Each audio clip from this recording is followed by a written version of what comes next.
तो हेलो दोस्तों, कैसे हैं आप लोग। आशा करते हैं कि आप लोग बहुत अच्छे होंगे और बहुत ही अच्छी तरीके से अपनी पढ़ाई को कंटिन्यू करे होंगे। तो सबसे पहले आपको सरस्वती पूजा की काफ़ी हार्दिक शुभकामनाएं। माँ सरस्वती की कृपा आप पर बनी रहे और आप इसी तरह फलते और फूलते रहे। तो चलते हैं आज के इस दूसरे सीरीज में। मैं आपको इससे पहले साइंस का इंट्रो बताया था, जिसमें मैंने बताया था कि आपके बोर्ड एग्जाम में 2025 से 2026 में जो भी बच्चे 10वीं के बोर्ड एग्जाम में शामिल होंगे, तो उनको क्वेश्चन कैसे पूछा जाएगा, किस प्रकार का क्वेश्चन रहेगा, कितने नंबर का क्वेश्चन रहेगा, कितने नंबर का सब्जेक्टिव क्वेश्चन रहेगा, कितने नंबर का ऑब्जेक्टिव क्वेश्चन रहेगा, कितने नंबर का लघु उत्तरीय रहेगा, कितने नंबर का दीर्घ उत्तरीय रहेगा। ये तमाम क्वेश्चन मैं आपको इससे पहले इंट्रो क्लास में मैं दे चुका हूँ। अब इसमें मैं बताऊंगा कि आपके जो बोर्ड एग्जाम में साइंस में 80 नंबर का आपको क्वेश्चन शीट दिया जाएगा। उस 80 नंबर में आपके क्वेश्चन कहाँ कहाँ से रहेंगे, किस किस चैप्टर से रहेंगे, किस किस टॉपिक से रहेंगे। तो हम मूलतः आपको यहाँ पे उस चैप्टर का नाम बता देंगे जिस चैप्टर से आपके बोर्ड एग्जाम में क्या किए जाते हैं, क्वेश्चन पूछ लिए जाते हैं। तो सबसे पहले मैं आपको उस चैप्टर के बारे में अध्ययन करवाऊंगा कि वो चैप्टर कौन कौन से हैं, क्योंकि आपको पूरे साइंस का एक ओवरऑल सिलेबस पता रहना चाहिए, ताकि आपको ये भी लगे कि सर कहीं कुछ चीज हम कुछ टॉपिक कुछ चैप्टर छोड़ करके तो नहीं हमको पढ़ा रहे हैं। तो आप लोग को भी उन चीजों का एक अंदाजा रहना चाहिए, ओवरव्यू रहना चाहिए कि हमें क्या क्या पढ़नी है साइंस में। तो साइंस में आपको जो जो चैप्टर पढ़नी है उन तमाम चैप्टर को मैं अभी जिक्र करूंगा कि ये चैप्टर आपको केमिस्ट्री का है, ये फिजिक्स का। हालांकि देखिए, आप लोग सामान्यतः भारतीय भवन का बुक पढ़ते होंगे, उसमें फिजिक्स का बुक अलग आता है, केमिस्ट्री का बुक अलग आता है और बायोलॉजी का अलग आता है। तो मैं अलग अलग वे में ही पढ़ाऊंगा कि फिजिक्स का अलग पढ़ाऊंगा, केमिस्ट्री का अलग और बायोलॉजी का अलग पढ़ाऊंगा। लेकिन मैं एनसीईआरटी के अकॉर्डिंग सिलेबस बताता रहा हूँ, क्योंकि आपके बोर्ड एग्जाम में क्वेश्चन पूछे जाते हैं, कहाँ से पूछे जाते हैं, तो एनसीईआरटी से ही पूछे जाते हैं। और आपका ऑब्जेक्टिव हो या सब्जेक्टिव, एनसीईआरटी के लाइन टू लाइन उठा लिए जाते हैं। इसलिए मैं एनसीईआरटी को ही आधार बना करके आपको मैं अलग अलग विषय का तैयारी करवाऊंगा, बिल्कुल एनसीईआरटी की लैंग्वेज में मैं समझाते जाऊंगा। एनसीईआरटी बुक टीचर लोग इसलिए प्रीफर नहीं करते बच्चों को, क्योंकि एनसीईआरटी बुक थोड़ा क्लिष्ट होता है। क्लिष्ट कहने का मतलब थोड़ा हार्ड होता है, उसका लैंग्वेज थोड़ा भारी टाइप का रहता है, जो बच्चा आम बच्चा नहीं समझ पाता है। उसको गहनता से पढ़ना पड़ता है, तब जाके आप उस चीज को आराम से पढ़ समझ पाते हैं। और एनसीईआरटी ही आपके एग्जाम का मूलाधार है। मतलब अगर आपको टॉपर बनना है, जिसके लिए आपको एनसीईआरटी कवर करना ही पड़ेगा। बिना एनसीईआरटी कवर किए आप सोच लेंगे कि हम टॉपर बन जाए, तो ये कदापि पॉसिबल नहीं है। क्योंकि आपके बोर्ड एग्जाम में जो क्वेश्चन होते हैं बिल्कुल एनसीईआरटी के लाइन बाय लाइन उठा लिए जाते हैं। एनसीईआरटी के अभ्यास में जो प्रश्न दिए रहते हैं उन प्रश्नों से आपको क्वेश्चन अधिकांश पूछ लिए जाते हैं। और जो क्वेश्चन अंदर से डीपली पूछे जाते हैं वो क्वेश्चन आपके चैप्टर के पेज बाय पेज से उठा लिए जाते हैं कहीं से भी। तो आप लोग अगर जो बच्चा अभी एग्जाम की तैयारी कर रहे होंगे, अगर सोच रहे होंगे कि मैं कौन सा बुक लूँ, आप लोग मैं कहूंगा कि एनसीईआरटी बुक जरूर लीजिएगा और एनसीईआरटी का रीडिंग दीजिएगा। एनसीईआरटी का रीडिंग दीजिएगा और एनसीईआरटी से जो भी फैक्ट है वो सभी निकालने का प्रयास कीजिए। लेकिन अगर आप हमसे अंत तक जुड़े रहते हैं तो आपको ये तमाम चीजें करने की कोई आवश्यकता नहीं है। मैं खुद उन चीजों को करके आपको बताऊंगा, क्योंकि मैं एनसीईआरटी खुद पढ़ा हूँ। 10th में भी मैं जब पढ़ रहा था तो एनसीईआरटी पढ़ के हमको साइंस में अच्छा खासा नंबर आया हुआ है, 90+ नंबर है, ठीक है। तो एनसीईआरटी पढ़ के ही हम स्कोर कर पाए थे, ठीक है। इसलिए हमें पता है कि क्वेश्चन, मैं 12th में भी एनसीईआरटी ही पढ़ा हूँ, इसलिए हमको पता है कि एनसीईआरटी का महत्व क्या है। लेकिन टीचर लोग सामान्यतः एनसीईआरटी के बारे में बच्चों को नहीं बताते, क्योंकि टीचर लोग एनसीईआरटी नहीं पढ़ाते हैं, क्योंकि एनसीईआरटी पढ़ाना थोड़ा कठिन टाइप का है। लेकिन मैं आपको एनसीईआरटी पढ़ाऊंगा, एनसीईआरटी के लाइन बाय लाइन से अवगत कराऊंगा, ठीक है। पहले तो आपको थ्योरी के माध्यम से कवर करवा दूंगा और थ्योरी में ही आपको एनसीईआरटी का ऑब्जेक्टिव इंक्लूड रहेगा। अथवा एक अलग से एनसीईआरटी सीरीज में ला दूंगा, जिसमें आपको एनसीईआरटी का कोई भी एनसीईआरटी साइंस सीरीज ला दूंगा, जिसमें आपको एनसीईआरटी का जो भी वन लाइनर होगा अथवा टू लाइनर होगा, सभी को मैं आपको एक नोट्स के माध्यम से पढ़ाते जाऊंगा और नोट्स को आप लोग लिखते जाइएगा, ठीक है। तो ये तमाम चीजें मैं आपको आगे जस्ट डे बाय डे मैं आपको बताता जाऊंगा कि किस प्रकार आपकी तैयारी को एक आम लेवल से एक टॉपर लेवल तक ले जाना है। तो वो चीजों के लिए आप लोग निश्चिंत रहिए। हम हमारे अगर साथ पे आप जुड़े हैं, हम हमारे विश्वास पे जुड़े हैं, तो कहीं ना कहीं हम आपके विश्वासों पर खरा उतरने का प्रयास करेंगे। इसके लिए आप लोग हमसे जुड़े रहिए अंत तक, हमारे कैप्टन K2 एकेडमी की टीम से जुड़े रहिए। यहाँ पे जो भी टीचर हैं सभी अनुभवी हैं और सभी कहीं ना कहीं एक अच्छे खासे नंबर के साथ पास हुए हैं, एक टॉपर रैंक के साथ। कहीं ना कहीं वो अपने स्कूल का टॉपर रहे हैं, अपने कोचिंग का टॉपर रहे हैं, सब कहीं ना कहीं अच्छे से अच्छे नंबर लेके पास हुए और सबका कहीं ना कहीं 430 प्लस 440 प्लस ही नंबर है। इसलिए आप लोग समझ सकते हैं कि कहीं ना कहीं हम लोग उस लेवल तक पढ़े हैं, इसलिए आप लोग को वो तमाम चीज़ें डे बाय डे और बिल्कुल एग्जाम ओरिएंटेड, यानी आपके एग्जाम में जो पूछे जाते हैं बिल्कुल उसी प्रवृत्ति पर, उसी प्रकृति पर मैं आपको बताते चलूंगा। ठीक है, रहा मैं साइंस को पढ़ाता हूँ, तो साइंस में इससे पहले मैं आपको बता चुका हूँ कि आपके बोर्ड एग्जाम में साइंस में 100 नंबर का 100 नंबर, आप साइंस से आपको 100 नंबर मिलता है, जिसमें 20 नंबर आपको प्रैक्टिकल से मिलता है, 80 नंबर आपको सब्जेक्टिव ऑब्जेक्टिव से मिलता है। तो वो तमाम चीजों का चर्चा मैं पिछले लेक्चर में, इंट्रो वाले लेक्चर में कर चुका हूँ। अब मैं इस लेक्चर में बताऊंगा कि क्लास 10th का जो साइंस है उसमें क्या क्या चीजें आपको पढ़नी पड़ती है, उसका सिलेबस क्या है, तो उन सिलेबस के बारे में मैं बताऊंगा। तो अकॉर्डिंग टू एनसीईआरटी बुक, मतलब एनसीईआरटी बुक के अनुसार, जो एनसीईआरटी मतलब होता है national council of education research and training, ठीक है। तो एनसीईआरटी बुक के अकॉर्डिंग मैं आपको बताऊंगा कि आपका कौन कौन सा चैप्टर है। और चूंकि एनसीईआरटी बुक में क्या होता है कि आपका फिजिक्स, केमिस्ट्री और बायोलॉजी को मर्ज करके एक ही, मतलब हालांकि एक ही बुक में सब रहता है, लेकिन चैप्टर ऊपर नीचे करके फिट फाट के दिया रहता है एनसीईआरटी में। इसलिए मैं आपको बताते भी जाऊंगा कि ये चैप्टर कहाँ पढ़नी है, ये चैप्टर कहाँ पढ़नी है, ये चैप्टर कहाँ पढ़नी है, ये तमाम चीजें मैं बताऊंगा। आप लोग हमसे जुड़े रहिए और इसी प्रकार आप लोग जिस प्रकार हमसे जुड़े हैं और जुड़ करके आप कहीं ना कहीं हमसे इससे पहले जुड़े होंगे, तो आपको पता होगा कि मैं किस प्रकार पढ़ाया हूँ और आप मेरा कंटेंट का लेवल आपको पता चलता होगा। ठीक है, तो वो तमाम चीजें आपको मेंटेन रहेगा, आपको उससे भी अच्छा से अच्छा मैं कंटेंट देने का प्रयास करूंगा और आपको जो एक टॉपर लेवल है, टॉपर लेवल तक मैं आपको पढ़ाऊंगा। ठीक है, तो चैप्टर 1 क्या है? चैप्टर 1 है रासायनिक अभिक्रियाएं और समीकरण। ये रासायनिक अभिक्रियाएं और समीकरण ये आपको एनसीईआरटी का पहला चैप्टर है। और साथ ही साथ आप जब केमिस्ट्री पढ़िएगा तो केमिस्ट्री का भी यह पहला चैप्टर है। इसमें आपको बहुत सारे अभिक्रियाएं पढ़ने, ऑक्सीकरण अभिक्रिया, अवकरण अभिक्रिया, उदासीन अभिक्रिया, बहुत सारे अभिक्रिया आपको मैं इसमें बताऊंगा। पहले सबसे पहले रासायनिक अभिक्रिया क्या होता है इसके बारे में बताऊंगा, अभिक्रिया के प्रकार के बारे में बताऊंगा, सभी तमाम चीजें मैं आपको बताऊंगा। ठीक है, पर अभिक्रिया को संतुलन, रसायन समीकरण को संतुलन करने का मैं आपको की ट्रिक बताऊंगा, उसका कॉन्सेप्ट बताऊंगा। ये आपका पहला चैप्टर आ गया, रासायनिक अभिक्रियाएं और समीकरण अकॉर्डिंग टू एनसीईआरटी।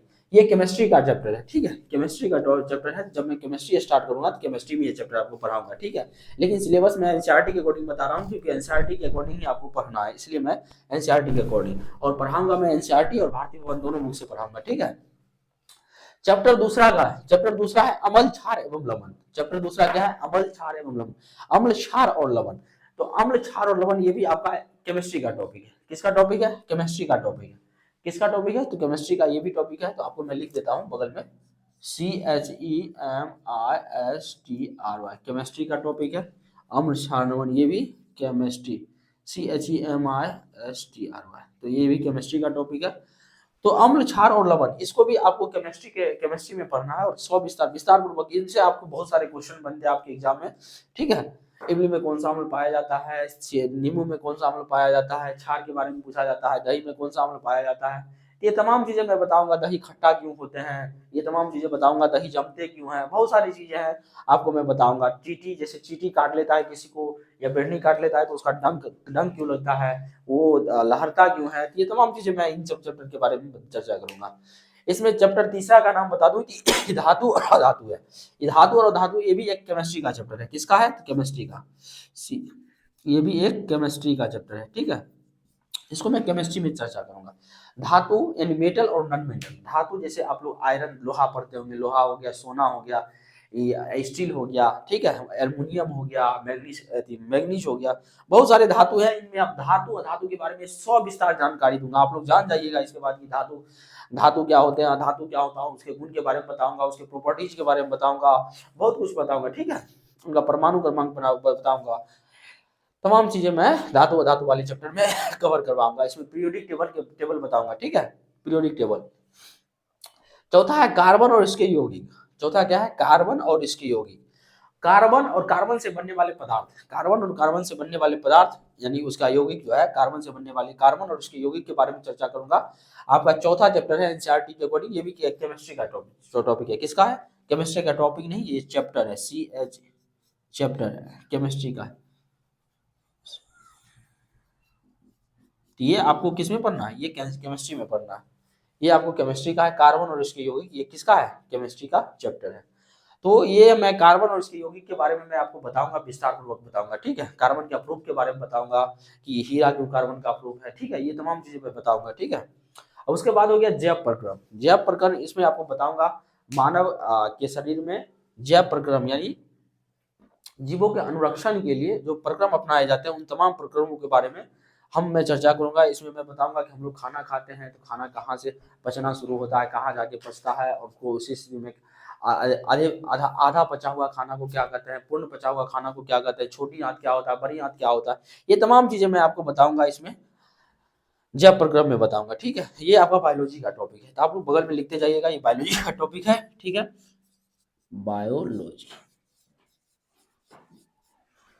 ये बायोलॉजी का टॉपिक है सबसे पहले। तो यहाँ तक आप लोग 5 टॉपिक है, ये एनसीईआरटी के अकॉर्डिंग मैं बता दिया हूँ और बताते जा रहा हूँ ये आपको कहाँ कहाँ ये चैप्टर आपको देखने को मिलेगा।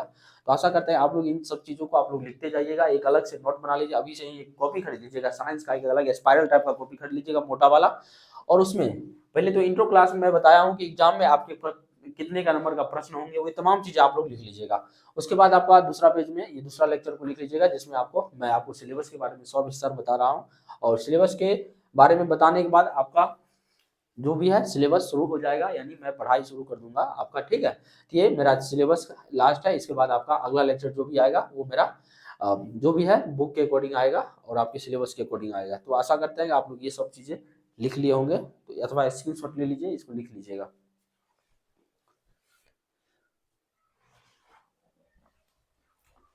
अभी तक मैंने पिछले स्लाइड में 5 चैप्टर तक चर्चा कर चुका था, अब छठे चैप्टर के बारे में चर्चा करूंगा। छठा चैप्टर है नियंत्रण एवं समन्वय। नियंत्रण एवं समन्वय, इसके अंतर्गत हम क्या करते हैं कि हमारा शरीर पर, हमारे शरीर के प्रत्येक अंगों का नियंत्रण कैसे स्थापित होता है, किस कारण होता है, मानव मस्तिष्क कैसे काम करता है, मानव मस्तिष्क में कौन कौन से भाग होते हैं, मानव मस्तिष्क का इकाई क्या है, किसके माध्यम से हमारे शरीर के एक भाग से दूसरे भागों में सूचना जाती है, कैसे हमको जलन होता है तो हमें एकाएक पता चल जाता है, कैसे हमको कट जाता है हाथ तो कैसे हमको पता चल जाता है कि मेरा हाथ कट गया, हमको दर्द कैसे होता है, ये तमाम चीजें मैं आपको बताऊंगा। कितना, चैप्टर 3 के अंतर्गत नियंत्रण एवं समन्वय। ये किसका चैप्टर है, बायोलॉजी का। मानव, जिस प्रकार मानव में कंट्रोलिंग पावर होता है उसका शरीर पे, उसी प्रकार जंतु पौधे में भी होता है। तो पौधे के बारे में बताऊंगा किस प्रकार नियंत्रण स्थापित होता है उसके प्रत्येक भागों पे। उसमें मैं आपको पौधे पादप हार्मोन के बारे में चर्चा करूंगा, मानव हार्मोन के बारे में चर्चा करूंगा। बायोलॉजी, ये बायोलॉजी का टॉपिक है। ठीक है, और बहुत ही ज्यादा मोस्ट इंपोर्टेंट टॉपिक है और हमारी डेली लाइफ से भी जुड़ा हुआ है, इसलिए मैं आपको इसलिए इसको और डीपली तरीके से पढ़ाऊंगा। ठीक है, और सातवां चैप्टर है जीव जनन कैसे करते हैं। जनन, जनन रिप्रोडक्शन इस चैप्टर का नाम है, और ये चैप्टर हमारे दैनिक जीवन से, हमारे डेली लाइफ से, हमारे जीवन से बहुत ही ज्यादा जुड़े हुए हैं, क्योंकि हम सभी जो भी व्यक्ति हैं, चाहे लड़का हो या लड़का लड़की, सभी क्या है, जनन का ही उत्पाद है, यानी जनन के माध्यम से ही हमारा जन्म हुआ है। ठीक है, तो इन तमाम चीजों के बारे में मैं आपको चर्चा करूंगा चैप्टर नंबर 7 में, कि मानव जनन कैसे करते हैं। ठीक है, और उनका फीमेल ऑर्गन के बारे में बताऊंगा, सेक्स ऑर्गन और मेल सेक्स ऑर्गन के बारे में बताऊंगा, और तरह तरह के अन्य जीवों के भी बारे में बताऊंगा कि जीव जनन कैसे करते हैं। ठीक है, तो इसमें आपको बताऊंगा, ये भी एक बायोलॉजी का टॉपिक है और यहाँ से आपको क्वेश्चन प्रत्येक बार पूछ लिए जाते हैं, ये भी बहुत ही ज्यादा इंपॉर्टेंट है। ठीक है, और चैप्टर 8वां हो गया, आनुवांशिकता। आप लोग ऐसे सोचते होंगे ग्रामीण जीवन में, गांव घर में आप लोग सोचते हो, सुनते होंगे कि इसका नाक इसके मामा के जैसे हो गया, मुंह इसका नानी के जैसे हो गया, या इसके पिता के जैसे हो गया। तो ऐसा क्यों होता है, तो इसके पीछे आनुवांशिकता होता है, यानी उसके पिता का लक्षण या उसके पिता दादा या कोई भी है उनके एक फैमिली मेंबर का लक्षण दूसरे व्यक्ति में कैसे चला जाता है। तो ये इन सब चीजों के बारे में आपको अनुवांशिकता के बारे में अनुवांशिकता चैप्टर के अंतर्गत पढ़ाऊंगा। ठीक है, अनुवांशिकता में बताऊंगा कि एक पीढ़ी से दूसरे पीढ़ी तक गुणों का स्थानांतरण कैसे होता है। ठीक है, हम में जो गुण है, हमारा हाइट, हमारा वेट, हमारा शरीर, हमारे आंखों का रंग, ये कैसे हमारे पूर्वजों पे डिपेंड करता है, कि ये तमाम चीजें मैं आपको अनुवांशिकता चैप्टर के बारे में बताऊंगा। ठीक है, और 9वां चैप्टर है हमारा प्रकाश का परावर्तन और अपवर्तन। यहाँ ये अनुवांशिकता बायोलॉजी का चैप्टर है, आप लोग लिख लीजिएगा, बायोलॉजी। ठीक है, बायोलॉजी का चैप्टर है। प्रकाश का परिवर्तन और अपवर्तन ये फिजिक्स का चैप्टर है। मैंने आपको फिजिक्स के बारे में बता चुका हूँ कि फिजिक्स से ही आपके बोर्ड एग्जाम में ज्यादा क्वेश्चन पूछे जाते हैं, ज्यादा नहीं 2-4 नंबर का ज्यादा पूछे जाते हैं। ठीक है, बाकी समान अनुपात बना रहता है सबका। और ये प्रकाश का परावर्तन और अपवर्तन, ये बहुत ही ज्यादा इंटरेस्टिंग चैप्टर है। ठीक है, इसके बारे में हालांकि फिजिक्स से मैं स्टार्ट करूंगा, और फिजिक्स में पहला चैप्टर आपका प्रकाश का परावर्तन एवं अपवर्तन ही आता है, इसके बारे में मैं आपको सविस्तार बताऊंगा, ठीक है। उसके बाद आता है चैप्टर 10। चैप्टर 10 आता है मानव नेत्र एवं रंग बिरंगी दुनिया। मानव नेत्र यानी मानव नेत्र हमारा जो आंखें होता है, ठीक है, वो उसके बारे में डीपली बताऊंगा कि आंख में कौन कौन से भाग पाए जाते हैं, क्यों हमें कभी आंख में खराबी हो जाती है तो कुछ चीजें नहीं दिखती है, कब हमें दूर की वस्तु नहीं दिखती है, कब हमें नजदीक की वस्तु नहीं दिखती है, तो ये तमाम चीजें मैं आपको बताऊंगा। सबसे पहले आंखों की संरचना के बारे में बताऊंगा, उसके बाद आंखों के दोष के बारे में बताऊंगा, यानी उसमें जो बीमारी उत्पन्न होता है उसके बारे में बताऊंगा, और ये भी बताऊंगा इसमें आंख की तरह बहुत सारे भाग होते हैं जिसका क्या है कि हमारे ऑफिशियल कामों में भी उपयोग होता है। जैसे कि आप लोग जाइएगा बायोमेट्रिक कराने के लिए, आपके आंख को एक कैमरा के माध्यम से स्कैन किया जाता है, तो उसमें किस आंख के किस भाग का स्कैन किया जाता है, ये तमाम चीजें हम इसी में आपको बताएंगे। आंख को जब दान किया जाता है तो क्या हमारे आंख का पूरा गोला निकाल के दान कर दिया जाता है, ये तमाम चीजें आपको बताऊंगा मानव नेत्र एवं रंग बिरंगी दुनिया के अंतर्गत, ठीक है। आप लोग ऐसे ही हमसे जुड़े रहिएगा अंत तक। और ये देखिए, ये आपका 10 चैप्टर हो गया, और 10 चैप्टर तक ये भी आपका फिजिक्स का ही चैप्टर है, मानव नेत्र एवं रंग बिरंगी दुनिया, पीएच फिजिक्स का ही चैप्टर है, ठीक है। हम किसी वस्तु को कैसे देख पाते हैं, ये तो हालांकि प्रकाश का परावर्तन और मानव नेत्र एवं रंग बिरंगी दुनिया, ये दोनों दोनों का मर्ज टॉपिक है, ठीक है। उसमें मैं बताऊंगा किसी वस्तु को हम कैसे देख पाते हैं, ठीक है।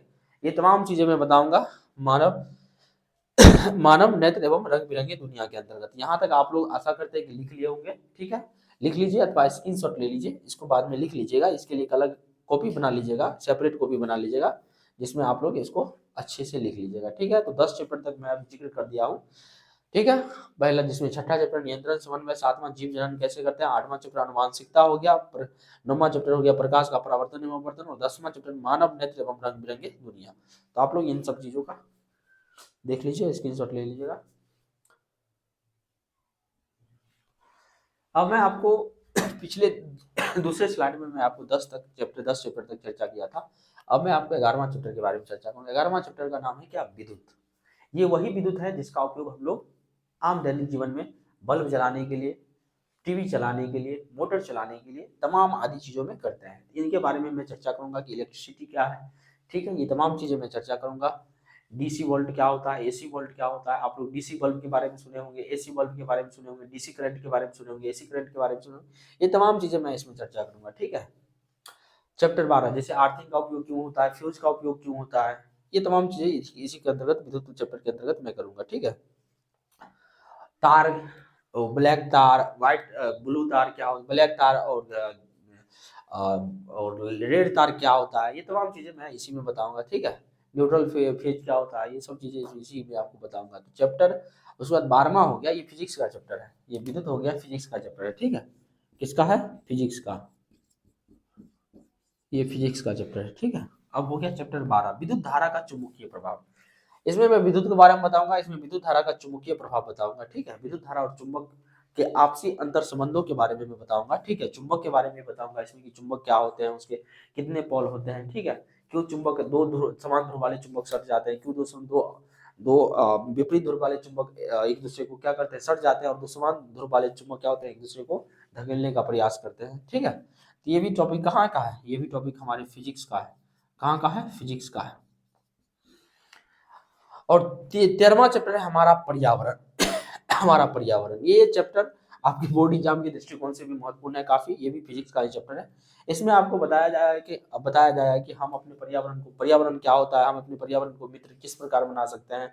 बहुत सारे 1-2 आंदोलन के बारे में चर्चा किया गया, ठीक है। बहुत सारे आपको जीव जंतु के अधिनियम के बारे में चर्चा किया गया है, ठीक है। ये तमाम चीजें आपको इसी के अंतर्गत आपको बताऊंगा कि उपभोक्ता क्या होते हैं, मतलब एक होता है एक श्रृंखला, आहार श्रृंखला के बारे में चर्चा करूंगा इसी में। तो आप लोग हमसे जुड़े रहिएगा, ठीक है, अंत तक। और ये सब चीजें पर्यावरण होगा, ये भी फिजिक्स का टॉपिक है, ठीक है। ये भी फिजिक्स का टॉपिक है और आप लोग इसको लिख लीजिए आसानी से, और इसको स्क्रीनशॉट ले लीजिएगा, ठीक है। तो आशा करते हैं कि आप लोग ये जो सिलेबस है आपको एनसीईआरटी के अकॉर्डिंग बताया गया है, एनसीईआरटी के बुक के अकॉर्डिंग बताया गया, और एनसीईआरटी आपके एग्जाम के लिए मूल आधार है, इसलिए आप लोग एनसीईआरटी को ज्यादा फॉलो कीजिएगा। मैं सिलेबस इसलिए बता दिया था आपको, ताकि आप लोगों को कहीं ये ना लगे कि सर कुछ चीज छोड़ते हुए जा रहे हैं, ठीक है। कुछ चैप्टर छोड़ दिया, तो मैं तमाम चैप्टर को बताऊंगा, ठीक है। जिससे पहले ये, हालांकि मैं आपको बता दिया हूँ फिजिक्स, केमिस्ट्री और बायोलॉजी फेटा हुआ है, ठीक है। लेकिन मैं जब मैं पढ़ाना शुरू करूंगा तो पहले मैं फिजिक्स शुरू करूंगा, तत्पश्चात जो होगा आप लोग का रहा है, अगर बायोलॉजी होगा बायोलॉजी, केमिस्ट्री होगा केमिस्ट्री, सब मैं डे बाय डे आपको पढ़ाते जाऊंगा, ठीक है। ये आपका सिलेबस रहा। क्योंकि आपको सिलेबस जानना इसलिए जरूरी है क्योंकि आपके पास समय सीमित है, और सीमित समय में आपको कितना तैयारी करना है ये चीजें आपको जानना जरूरी है। नहीं तो आप लोग क्या कीजिएगा, हो सकता है एक ही चैप्टर को खूब डीपली पढ़ ले, आपको पता ही नहीं है कि और भी चैप्टर पढ़नी है, तो ये तमाम चैप्टर पढ़नी है, और आपके पास समय 1 साल रहता है, और इसको आपको 8 से 10 महीना में कवर करना है, ठीक है। और 2 महीना आपको रिवीजन के लिए रखना चाहिए, क्योंकि बिना रिवीजन किए हुए आप एग्जाम में कभी भी टॉप नहीं कर सकते। 2 से 3 माह ये रिवीजन करना बहुत ही ज्यादा जरूरी है। इसलिए आप लोग ये तमाम चीजें आपको डे बाय डे शुरू से ही आराम से कवर करते जाइएगा। और आप लोग ये भी सोचते होंगे सर हम कैसे पढ़ाएंगे, क्या उसके लिए आपका कोई नोट्स है, बुक है, था कुछ खरीदना पड़ेगा? कुछ भी नहीं है ऐसा, अभी तो फिलहाल नहीं है। हो सकता है आपको मैं पीडीएफ आगे दे दूं, और मैं हालांकि थ्योरी लिखाऊंगा, ठीक है। आप लोग एक नोटबुक ले लीजिएगा अलग, स्पाइरल मैंने बोला ही है कि इसके लिए एक सेपरेट बुक नोटबुक ले लीजिएगा, कॉपी ले लीजिएगा। उसमें मैं आपको डे बाय डे पढ़ाते जाऊंगा और आप लोग नोट करते जाइएगा। मेरा नोट्स ही आपके लिए बुक बन जाएगा, ठीक है, क्योंकि उसमें बहुत सारा ऑब्जेक्टिव और सब्जेक्टिव टॉपिक नोट्स होंगे।